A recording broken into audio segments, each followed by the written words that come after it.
Seguimos con el capítulo 2, el sombrero de copa. Puntualizo. Aunque las cuestiones filosóficas conciernen a todo el mundo, no todo el mundo se convierte en filósofo. Por diversas razones, la mayoría se aferra tanto a lo cotidiano que el propio asombro por la vida queda relegado a un segundo plano. Se adentran en la piel del conejo, se acomodan y se quedan allí para el resto de su vida. Para los niños, el mundo y todo lo que hay en él es algo nuevo, algo que provoca su asombro. No es así para todos los adultos. La mayor parte de los adultos ve el mundo como algo muy normal. Precisamente en este punto los filósofos constituyen una honrosa excepción. Un filósofo jamás ha sabido habituarse del todo al mundo. Para él o ella, el mundo sigue siendo algo desmesurado, incluso algo enigmático y misterioso. Por lo tanto, los filósofos y los niños pequeños tienen en común esa importante capacidad. Se podría decir que un filósofo sigue siendo tan susceptible como un niño pequeño durante toda la vida. De modo que puedes elegir, querida Sofía. ¿Eres una niña pequeña que aún no ha llegado a ser la perfecta conocedora del mundo? ¿O eres una filósofa que puede jurar que jamás lo llegará a conocer? Si simplemente niegas con la cabeza y no te reconoces ni en el niño ni en el filósofo, es porque tú también te has habituado tanto al mundo que te ha dejado de asombrar. En ese caso corres peligro. Por esa razón recibes este curso de filosofía, es decir, para asegurarnos. No quiero que tú justamente estés entre los indolentes e indiferentes. Quiero que vivas una vida despierta. Recibirás el curso totalmente gratis. Por eso, no se te devolverá ningún dinero si no lo terminas. No obstante, si quieres interrumpirlo, tienes todo tu derecho a hacerlo. En ese caso tendrás que dejarme una señal en el buzón. Una rana viva estaría bien. Tiene que ser algo verde también. De lo contrario, el cartero se asustaría demasiado. Un breve resumen. Se puede sacar un conejo blanco de un sombrero de copa vacío. Dado que se trata de un conejo muy grande, este truco dura muchos miles de millones de años. En el extremo de los finos pelillos de su piel nacen todas las criaturas humanas. De esa manera son capaces de asombrarse por el imposible arte de la magia. Pero conforme se van haciendo mayores, se adentran cada vez más en la piel del conejo y allí se quedan.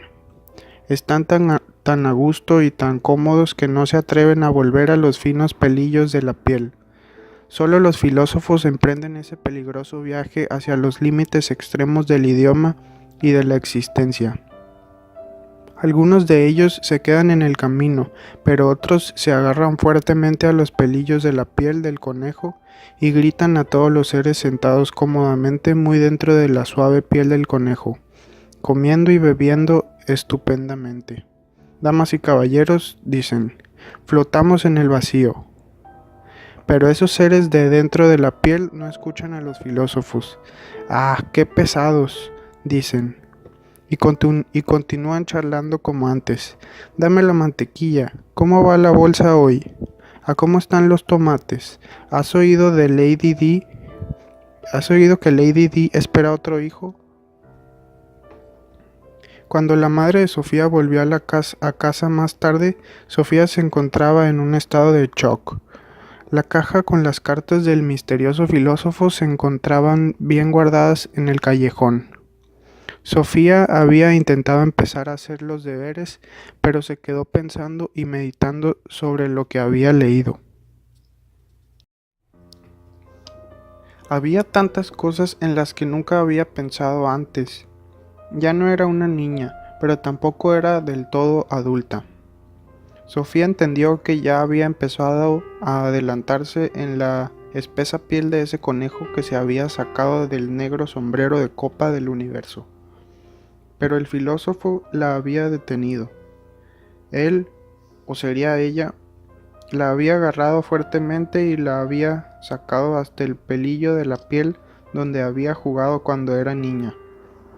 Y ahí, en el extremo del pelillo, había vuelto a ver el mundo como si lo viera por primera vez. El filósofo la había rescatado, de eso no cabía duda. El desconocido remitente de cartas la había salvado de la indiferencia de la vida cotidiana. Cuando su madre llegó a casa sobre las 5 de la tarde, Sofía la llevó al salón y la obligó a sentarse en un sillón. «Mamá, ¿no te parece extraño vivir?», empezó. La madre se quedó tan aturdida que no supo qué contestar. Sofía solía estar haciendo los deberes cuando ella volvía del trabajo. «Bueno», dijo, «a veces sí. A veces, lo que quiero decir es si no te parece extraño que exista un mundo». «Pero Sofía, no debes hablar así». «¿Por qué no? Entonces, ¿acaso te parece el mundo algo completamente normal?». «Pues claro que lo es, por regla general, al menos». Sofía entendió que el filósofo tenía razón. Para los adultos el mundo era algo asentado. Se había metido de una vez por todas en el sueño cotidiano de la bella durmiente. «Bah, simplemente estás tan habituada al mundo que te ha dejado de asombrar», dijo. «¿Qué dices?». «Digo que estás demasiado habituada al mundo, completamente atrofiada, vamos». «Sofía, no te permito que me hables así». «Entonces lo diré de otra manera. Te has acomodado bien dentro de la piel de ese conejo que acaba de ser sacado del negro sombrero de copa del universo.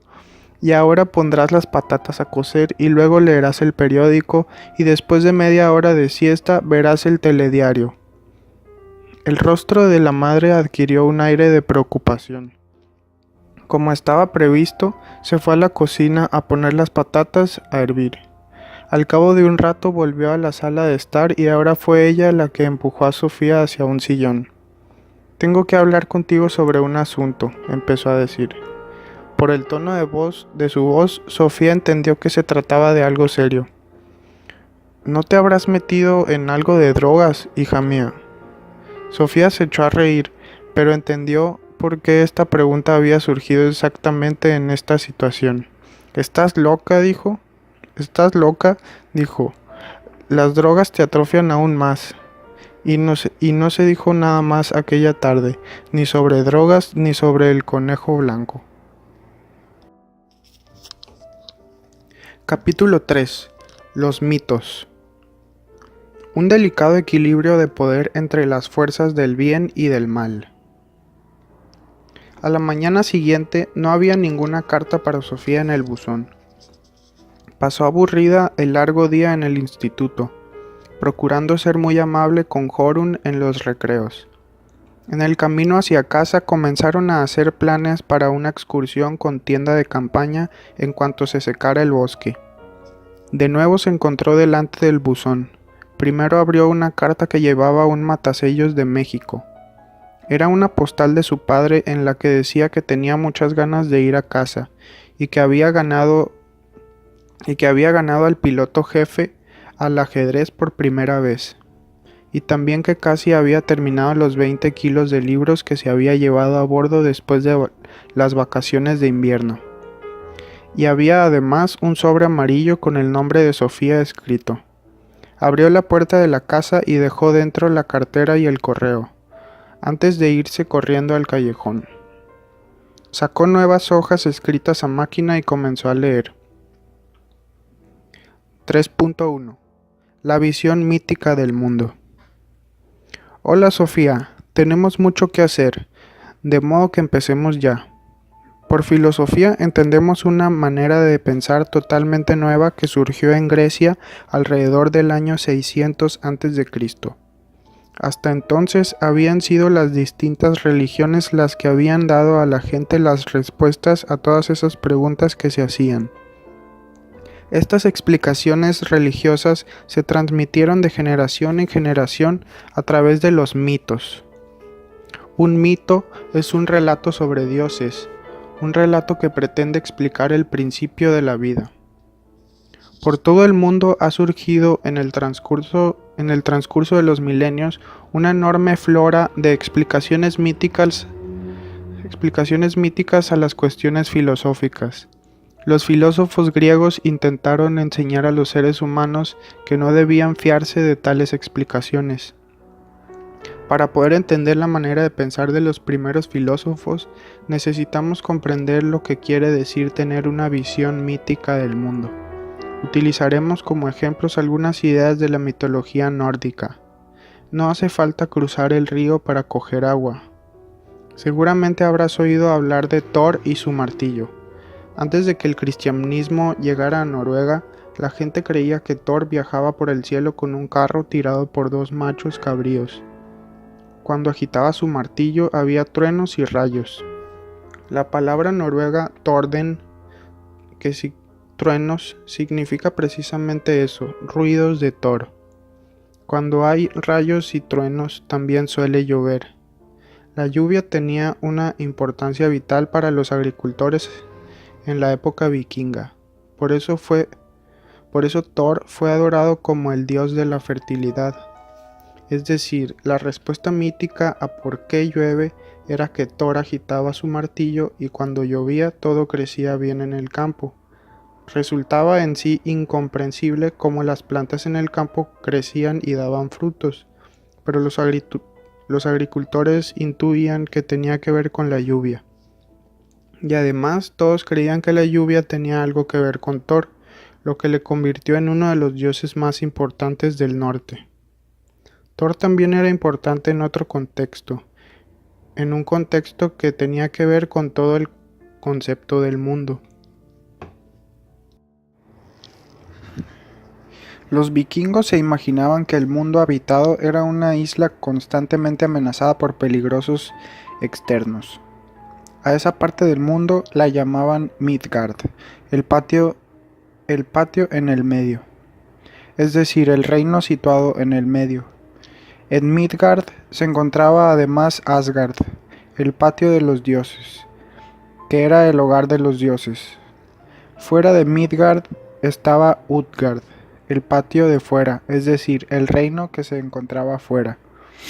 Aquí vivían los peligrosos trolls, los gigantes, que constantemente intentaban destruir el mundo mediante astutos trucos. A esos monstruos malvados se les suele llamar fuerzas del caos. Tanto en la religión nórdica como en la mayor parte de otras culturas, los seres humanos tenían la sensación de que había un delicado equilibrio de poder entre las fuerzas del bien y del mal. Los trolls podían destruir Midgard raptando a la diosa de la fertilidad, Freya. Si lo lograban, en los campos no crecería nada y las mujeres no darían a luz. Por eso era tan importante que los dioses buenos pudieran mantenerlos en jaque. También en este sentido, Thor jugaba un papel importante. Su martillo no solo traía la lluvia, sino que también era un arma importante en la lucha contra las fuerzas peligrosas. El martillo le daba un poder casi ilimitado. Por ejemplo, podía echarlo tras los trolls y matarlos. Y además no tenía que tener miedo de perderlo, porque funcionaba como un boomerang, y siempre volvía a él. He aquí la explicación mítica de cómo se mantiene la naturaleza y cómo se libra una constante lucha entre el bien y el mal. Y esas explicaciones míticas eran precisamente las que los filósofos rechazaban. Pero no se trataba únicamente de explicaciones. La gente no podía quedarse sentada de brazos cruzados esperando a que interviniesen los dioses cuando amenazaban las desgracias, tales como sequías o epidemias. Las personas tenían que tomar parte activa en la lucha contra el mal. Esta participación se llevaba a cabo mediante distintos actos religiosos o ritos. El acto religioso más importante en la época de la antigua Noruega era el sacrificio, que se hacía con el fin de aumentar el poder del dios. Los seres humanos tenían que hacer sacrificios a los dioses para que éstos reuniesen fuerzas suficientes para combatir las fuerzas del caos. Esto se conseguía, por ejemplo, mediante el sacrificio de un animal al dios en cuestión. Era bastante corriente a, sacrificar machos cabríos a Thor.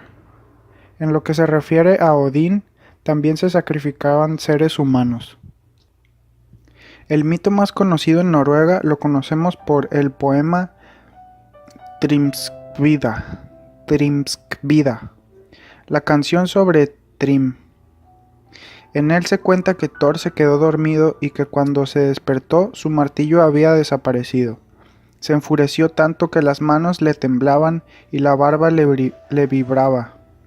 Acompañado por su amigo Loke, fue a preguntar a Freya si le dejaba sus alas para que éste pudiera volar hasta Jotunheimen, el hogar de los gigantes, con el fin de averiguar si eran los trolls los que le habían robado el martillo. Allí Loke se encontraba con Thrym, el rey de los gigantes, que en efecto empieza a presumir de haber robado el martillo y de haberlo escondido a 8 millas bajo tierra, y añade que no devolverá el martillo hasta que no logre casarse con Freya. ¿Me sigue, Sofía? Los dioses buenos se encuentran de repente ante un dramático secuestro. Los trolls se han apoderado de su arma defensiva más importante, lo que da lugar a una situación insostenible. Mientras los trolls tengan en su poder el martillo de Thor, tienen el poder total sobre el mundo de los dioses y de los humanos, y a cambio del martillo exigen a Freya. Pero tal intercambio resulta igual de imposible. Si los dioses tienen que desprenderse de su diosa de la fertilidad, la que vela por todo lo que es vida, la hierba en el campo se marchitará y los dioses y los humanos morirán. Es decir, la situación no tiene salida.